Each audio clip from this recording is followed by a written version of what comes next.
So there are lots of interesting campers and characters who roam around Camp Half-Blood and flesh out Percy's social circle. Camp Half-Blood draws children from all around the world, with a manner of different backstories and life experiences, but they don't get the spotlight for more than a couple pages at a time. So we figured it'd be fun to go through a list of some of our favorite campers and give them the attention that they deserve. And today we're going to start with the full life and backstory of Silena Beauregard. If you end up liking this type of idea, be sure to let us know who you'd like to see us cover next.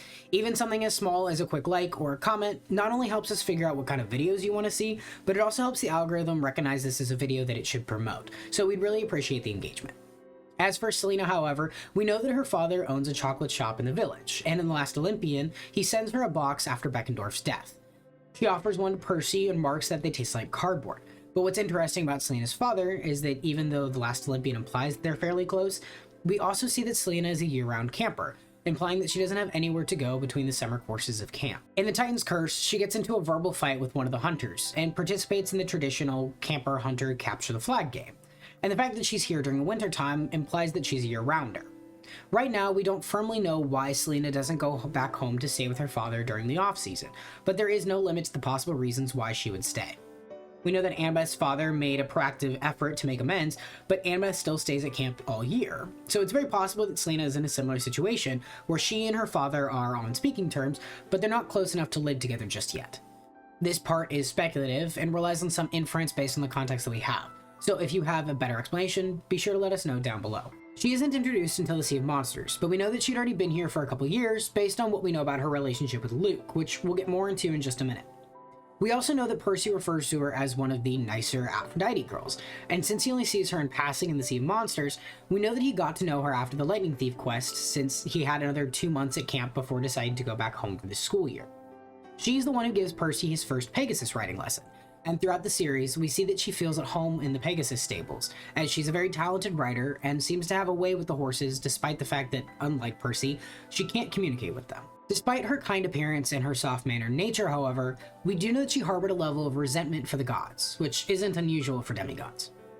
She knew that Luke was planning to leave camp before he did, and before he defected to join the Titans, he talked her into being a spy within camp in order to pass along information to the Titan army. She describes Luke as a friend, and explains that he could be charming when he wanted to be, which is what made his downfall all the more tragic. So many campers saw him as a genuinely good person who wanted to do right. He always took care of his campers, and in his own way, that's what he was trying to do with the Titans. And for a time, Silena agreed with him. At first, she passed along information willingly, and kept in touch with Luke for years. We can presume that this is how she knew about Tyson in the Sea of Monsters, which would mean that Silena had been feeding Luke information since he departed camp. In the years that followed, however, we see that she began developing feelings for Charles Beckendorf, even though Percy says that everyone in camp knew that they liked each other before even they did. In the Bronze Dragon short story from the Demigod Files, she and Annabeth were pitted against Percy and Charles in a game of Capture the Flag, but Annabeth was able to manipulate Percy into pulling back from the rest of his team and working his raid directly into an ambush. She and Silena attempted to capture Percy and Charles, only to find that they were so deep into the woods that they had reached the lair of the Myrmidons. These giant ant-like creatures wanted to hoard weapons, armor, and basically anything shiny, which also meant that they'd happily take anyone who was wearing anything shiny. So they sprayed Beckendorf with acid and dragged him off into the woods, but Annabeth stopped Percy and Silena from fighting back. She says that fighting would have only resulted in the three of them getting captured as well, and we get to see just how much Silena cared about Charles. She starts panicking as Annabeth is doing her best to repair the Bronze Dragon, and once it's awake, Silena is the one who commands it with nothing more than her voice, which has some fascinating implications. We don't officially know if Silena could charm speak, since the ability is stated to be really rare, even among the Aphrodite Cabin. But we do know that it can be learned and that Silena did have some working knowledge of magic.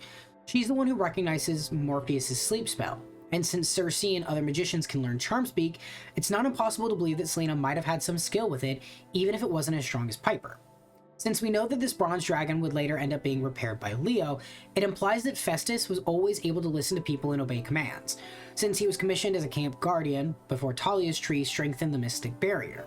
It makes sense that he would be conditioned to respond to the commands of campers whenever they needed something. She led it into the lair of the Myrmidons, and Percy remarks that this is the first time he had ever seen a daughter of Aphrodite lead a battle charge, and it's cool to see Silena lead. Even though Percy hasn't seen it firsthand, we see that Silena gets up to confront Zoe Nightshade after being insulted in the Titan's Curse, showing that she is more than capable of sticking up for herself and getting her hands dirty if need be. That just isn't her camp-wide reputation. He squirms, like he doesn't want to be held. He loves being held. I get home from work and he screams at me until I pick him up. He likes this, he just doesn't like being on camera. After they get him out, he asks her to the fireworks show, and this is their first official date, which is also what makes the weight of her betrayal hit all the more hard, since we know that she told Luke she didn't want to continue. Shortly after she and Charles started dating, she tries to back out of the deal and remain loyal to camp, but Luke turned from a charming friend and began to outright threaten her. He told her outright that he would make sure that Charlie got hurt if she didn't keep feeding him information, so she kept spying simply because she felt trapped. As an interesting detail, during the cabin leaders meeting at the beginning of The Last Olympian, Silena doesn't say much since she's in mourning after Charles died. But as soon as someone mentions the spy, she breaks down and starts crying again.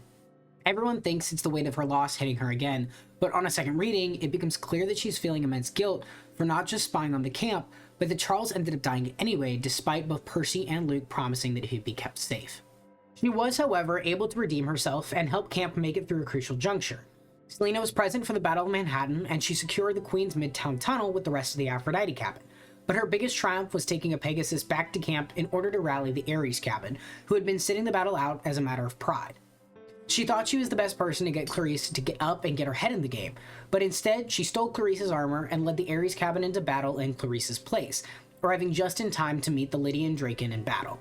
Since Kronos knew this Draken was destined to meet its end at the hand of a child of Ares, he felt confident sending it into battle since there were no children of Ares present, only for Silena to get gravely injured in the fight. She took an acid spray to the face, prompting Clarice to single-handedly slay the Draken and parade its carcass around the city in order to completely demoralize the terrified Titan army. Silena, however, died in the process, and even though it was revealed that she had been spying on camp, both the Ares and Aphrodite cabins honored her as a hero without even mentioning the word spy. They both wove her shroud, giving her a hot pink base with an electric spear design to honor the fact that they both claimed her as a hero. And in the end, she was able to break free of Luke's influence and do the right thing. The fact that so many compelling characters are present in the background of each adventure helps the camp feel much more fleshed out, and it's a shame that more of them aren't given the chance to shine in their own adventures. Silena was loved by so many people, and she was a cornerstone of the camp as a whole. We do know, however, that Drew Tanaka, the next in line to be the counselor for the Aphrodite cabin, denounces her as a traitor and regards her as a stain on the camp's legacy. Even though Piper never knew Silena, everyone else within the Aphrodite cabin and around camp in general told her the truth, and Piper grew to have a lot of respect for Silena despite Drew's reservations.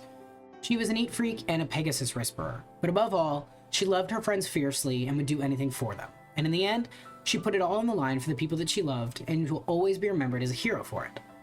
But that's the life and legacy of Silena Beauregard based on everything we know from the books. But what do you guys think?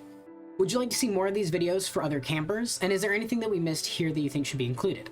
As always, we love this series, we love talking about the series, and we'd love to have you join on the conversation down below. Take care, love your friends, and we'll see you in the next one.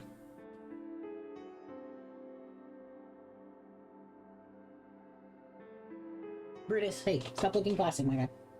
Oi, stop licking plastic. Go on. Menace of a cat. Now he's shaking my background. Rude.